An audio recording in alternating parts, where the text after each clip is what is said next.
Santa Teresinha é considerada a santa dos missionários, mesmo nunca tendo abandonado o Carmelo. Ela vai comentar um pouco sobre a vocação de cada um para evangelizar e para se santificar, e ela comenta que estaria disponível para ser uma freira missionária que vai trabalhar em outros Carmelos, eh, meio que exilada, né? Meio que longe de todos que a conhecem. E ela comenta o seguinte: meu único objetivo seria o de cumprir a vontade do bom Deus e de sacrificar-me por ele de acordo com os seus desejos. Sinto que não teria decepção alguma, pois quando se espera um sofrimento puro, fica-se até surpreso com a menor alegria, e depois o próprio sofrimento torna-se a maior das alegrias quando o procuramos como um tesouro precioso. Santa Teresinha, assim como praticamente todos os santos e santas da Igreja Católica, eles concordam que o sofrimento por si só não vale de nada, mas quem entrega todo e qualquer sofrimento, por menor que seja a Deus, ganha graças indescritíveis. Mesmo que não seja por isso que eles entregam, eles acabam recebendo porque Deus é esse Pai maravilhoso. Na época, ela estava doente e comenta o seguinte: estou totalmente livre para Jesus. Há muito tempo que não me pertenço. Portanto, ele tem a liberdade de fazer de mim tudo o que lhe agradar. Ela chama a madre como a sua bússola que Jesus lhe deu para guiá-la com segurança para a praia eterna, fixando docemente o olhar em cumprir a vontade do Senhor. E ela relata o seguinte: quando deixamos de consultar a bússola infalível, imediatamente a alma se perde por caminhos áridos, onde logo lhe falta a água da graça.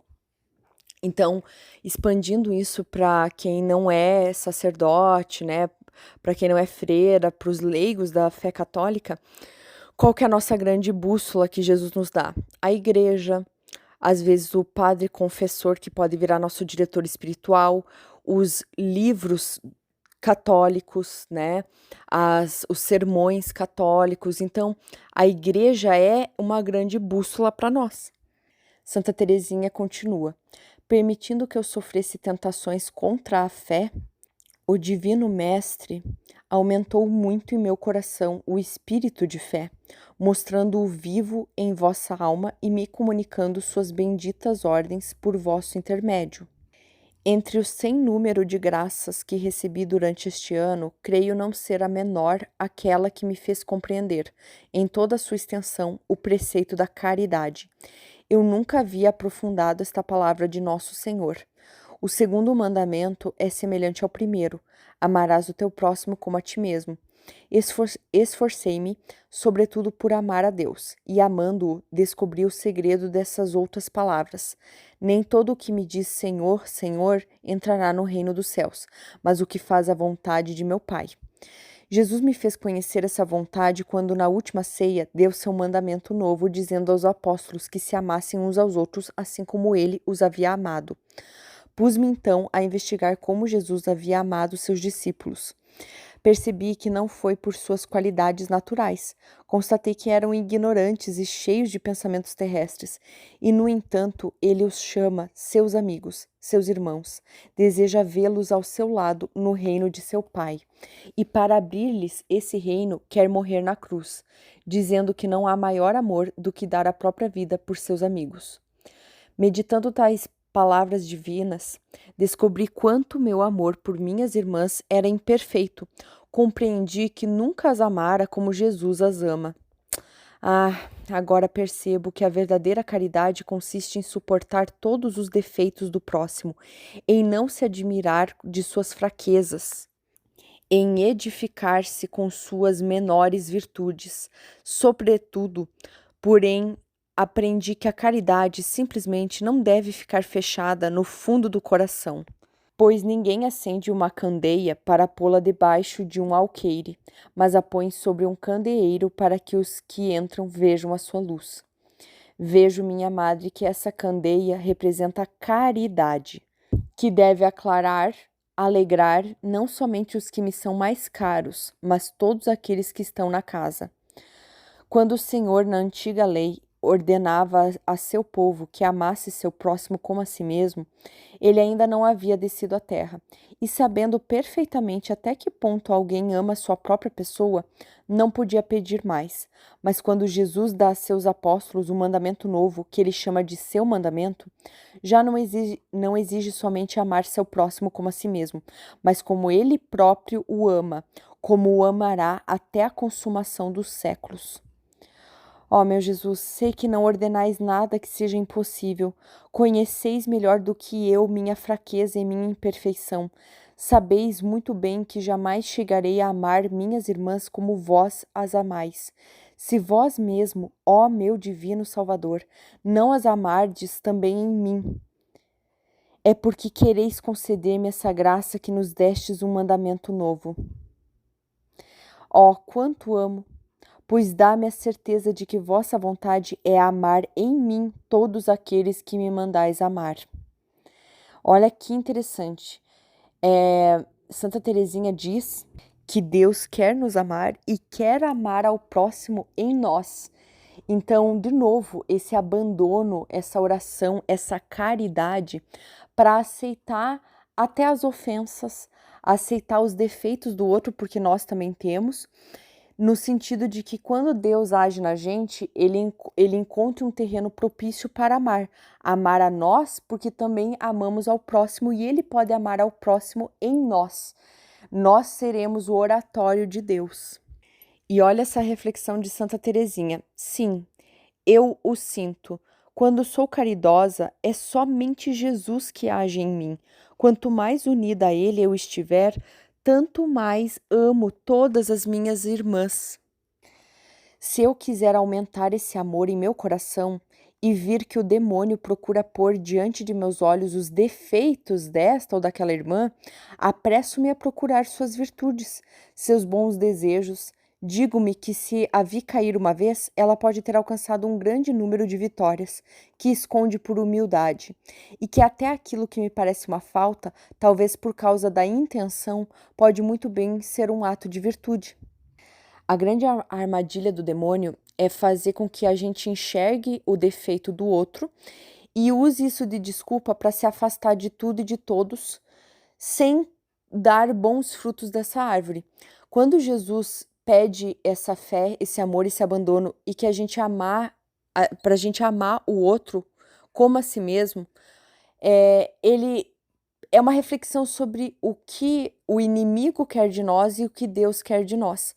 Se uma pessoa tem um defeito, a gente, no mínimo, deveria ter caridade e rezar por essa pessoa e também se questionar se a gente não tem defeitos, mas também qualidades, virtudes. E que se a gente vê o defeito no outro, nós temos defeitos, mas também temos qualidades. Então o outro também pode ter uma qualidade e uma virtude. E a caridade de Deus é, independente do defeito nosso e do outro, então reza pelo outro. Não seja o errado porque você vê o erro do outro. É esse olhar que Deus convida a gente. É um olhar de reparação, amor e caridade, não de julgamento. Tanto é que ela alerta que o nosso julgamento é muito imperfeito, como nós somos. Então, às vezes, o que a gente considera defeito pode ser virtude da pessoa, que Deus usa a favor, e o que parece uma virtude pode, na verdade, ser um defeito disfarçado.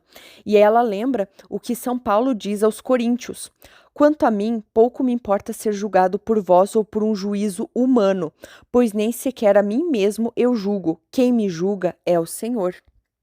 E então Santa Teresinha reflete: sim, é o Senhor, é Jesus quem me julga. E para que seu julgamento me seja favorável, ou melhor, para simplesmente não ser julgada, pois ele disse: não julgueis e não sereis julgados. Quero ter sempre pensamentos caridosos. Basicamente, Santa Teresinha está mostrando o que foi belamente mostrado em O Alto da Compadecida. A ira divina é justa, mas no julgamento, no juízo particular de O Alto da Compadecida, né, que é um filme que acho que todo brasileiro já viu, João Grilo fala assim: eu sei que há justiça, mas eu apelo para a misericórdia. Santa Faustina também fala muito em seu diário. Jesus ensina para ela que existe a justiça divina, só que a justiça é justa E pra gente isso não é muito bom, porque nós temos muitos defeitos, imperfeições, não fazemos a vontade de Deus em muitas circunstâncias. Então, o próprio Jesus, a Santa Faustina fala: apele para a misericórdia. Vocês são o filho pródigo, apelem para a misericórdia. A justiça existe, mas ela não é boa para vocês porque ela é justa. Então, é complexo, né, para nós que temos defeitos. Então, ele fala: eu lhes dou a misericórdia. E olha aqui, Santa Teresinha falando disso, que ela quer apelar para a caridade e para a misericórdia para si mesma. E isso influencia nas pequenas ações do dia a dia, a pequena via. E aí ela traz um capítulo ainda mais pesado para nós, né? Difícil, desafiador para nós. Em Mateus capítulo 5, versículos 43 e 44. Ouvistes que foi dito: amarás o teu próximo e aborrecerás o teu inimigo. Eu, porém, vos digo: amai os vossos inimigos e orai pelos que vos perseguem. E aí ela comenta que no Carmelo mesmo tem irmãs que têm grande simpatia, né? Que elas dividem uma grande simpatia. E tem irmãs que ela diz o seguinte: me faz dar uma grande volta para evitar o encontro. Aí ela reflete o seguinte: pois bem, Jesus me diz que é preciso amar esta irmã, que é preciso rezar por ela, mesmo quando sua conduta levar-me-ia a crer que não me ama.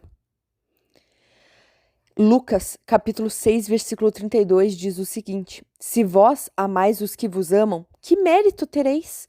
Porque os pecadores também amam quem os ama. E é verdade isso, né? Para nós é muito fácil amar, perdoar quem a gente ama, mas é aquela pessoa que nos incomoda, que a gente não tem simpatia, que a gente não gosta da pessoa, a nossa inimizade de certa forma. Santa Teresinha relata o seguinte: e não basta amar, é preciso dar provas desse amor. Ficamos naturalmente felizes ao causar prazer a um amigo, mas isso não é caridade, porque também os pecadores agem assim. Dar a todas aquelas que pedem é menos agradável do que oferecer a si mesma pelo movimento do próprio coração. E mais, quando nos pedem com boas maneiras alguma coisa, dar não custa muito. Mas se, por infelicidade, usam-se palavras menos delicadas, imediatamente a alma se revolta se não estiver consolidada na caridade perfeita. E então encontra 1000 razões para recusar o que lhe é pedido dessa forma. E é somente após convencer a solicitante de sua indelicadeza que lhe dá por favor o que ela lhe pede, ou que lhe presta um pequeno serviço, que toma 20 vezes menos tempo do que empregou para fazer valer os obstáculos e os direitos imaginários. Então ela fala: se uma pessoa é mal educada e você começa a discutir que ela tem que ser educada e não sei o quê, você gastou tanto tempo num favor muito simples. E Santa Teresinha descobriu que a pequena via da santidade é dar pequenos martírios no dia a dia e, ao mesmo tempo, esse pequeno martírio ser uma mostra de sua fé, seu exemplo e sua caridade. Então, por exemplo, se uma coisa te desagradou, você para e pensa: eu preciso mesmo corrigir essa pessoa, essa correção que essa pessoa você gostaria de dar para ela é algo que vai realmente santificar a vida dela? É uma coisa importante? É um erro que pode afastá-la de Deus? Ou simplesmente é um erro que te desagradou?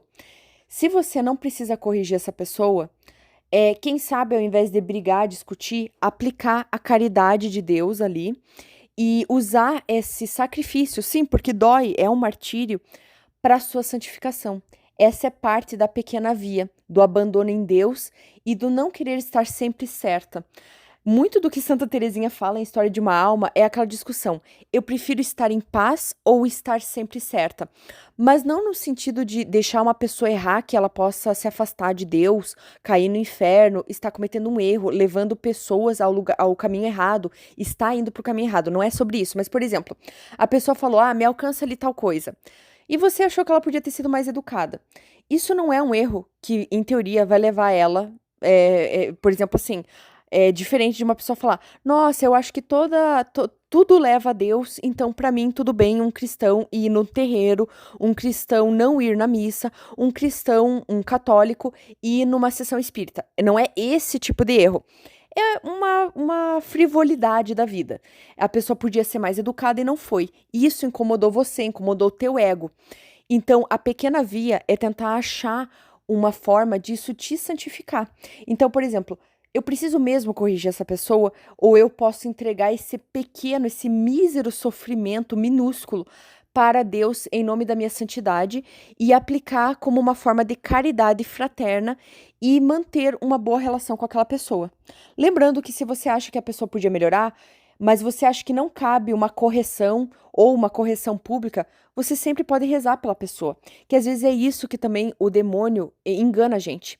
Ele dá a entender que a gente sempre tem que fazer uma correção pública ou brigar com a pessoa, que é o nosso instinto, e ele simplesmente tenta a gente a usá-lo e nunca entregar nenhum sofrimento a Deus, nunca rezar pela pessoa. E Deus fala o seguinte: tudo bem você corrigir uma pessoa, principalmente se há algum erro muito importante que pode afastar essa pessoa de mim. Mas se é uma contrariedade simples de um relacionamento, porque a relação com as pessoas é complexa mesmo. Será que precisa mesmo de uma correção? Ainda mais uma correção pública que possa humilhar a pessoa? Ou você pode aplicar caridade, usar isso como uma pequena via de santidade e ainda por cima rezar pela melhora da pessoa? Então, Santa Teresinha traz essa reflexão que ela começa a usar no Carmelo. E ela ainda diz o seguinte: que isso parece custoso e difícil, mas só parece, porque o jugo do Senhor é suave e leve o seu peso. Quando o aceitamos, sentimos logo sua doçura.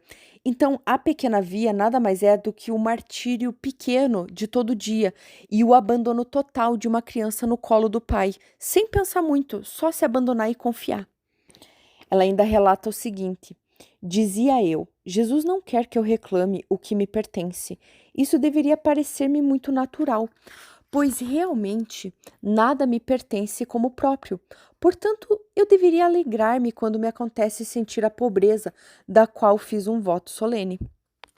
Outrora pensava não ter apego a coisa alguma, mas depois que percebi o sentido luminoso das palavras de Jesus, vejo que sou muito imperfeita. Aí ela relata como nas pequenas coisas, por exemplo, uma coisa foi tirada do lugar ou sumiu uma das coisas dela, né? E ela queria muito, por exemplo, ela queria muito pintar naquele dia e sumiu o pincel. Ou, por exemplo, ela tinha deixado um livro para leitura e esse livro foi deixado em outro lugar e ela não encontrou e ela queria naquela noite ler aquele livro, para sua oração. São realmente picuinhas, ninharias, como na nossa vida. Na nossa vida a gente se irrita muitas vezes com as bobagens do dia a dia. E aí ela percebeu que aquilo afetava muito ela e ela não tinha um ganho real. Então ela resolveu fazer esse sacrifício para Deus e ela percebeu que o jugo dele era muito mais leve. Ela disse que o resultado foi paz. Paz que inunda a alma quando ela se eleva acima dos sentimentos da natureza. Não há gozo comparável àquele que desfruta o verdadeiro pobre de espírito. Se pede com desapego uma coisa necessária, e se essa coisa não só lhe for recusada, mas ainda procuram tomar-lhe aquilo que tem, segue o conselho de Nosso Senhor. Ao que quer, chama-te a juízo para te tirar a túnica. Cede-lhe também a capa. Ceder-lhe a capa é, creio eu, renunciar aos últimos direitos, considerar-se a serva, a escrava das outras. Uma vez largada a capa, é mais fácil andar, correr, e por isso Jesus acrescenta: se alguém te forçar a dar 1000 passos, vai com ele mais 2000. E basicamente é uma experiência muito convidativa, estranhamente convidativa, né? Que faz sentido depois que você percebe que faz sentido na fé, na Bíblia, no que Jesus ensinou e na prática. Mas assim, às vezes a gente realmente tem tanta dificuldade em se desapegar, em conviver com qualquer situação que gere sofrimento, discórdia. Mas aí, se você entrega tudo a Deus, parece um grande sacrifício. Mas quem ganha somos nós, porque o jugo de Deus é extremamente leve. E quando a gente fica se importando com as minúcias, com as pequenas coisas, isso toma o nosso coração. E quando a gente entrega tudo a Deus, Deus retribui o quê? Paz. Paz interior que vem só dele. É uma paz indescritível. E ela ainda reflete como os ensinamentos divinos são contrários aos sentimentos da natureza. Sem o socorro da graça, seria impossível não só os pôr em prática, mas também compreendê-los. Então, olha que interessante. Ela mesma explica que no nosso dia a dia, tudo que Jesus explica para nós vai contra instintos básicos e naturais nossos. Mas a recompensa é muito maior. Só que também tem a ver com o esforço. Isso ele não nega. Só que o esforço é só em parte nosso, porque o verdadeiro mérito, a verdadeira graça vem de Deus. A gente só tem que se abrir à vontade de Deus, à divina providência. Isso parece uma coisa tão difícil, mas quem o faz, quem o pratica, percebe que o ganho é, é tão superior que chega a ser covardia.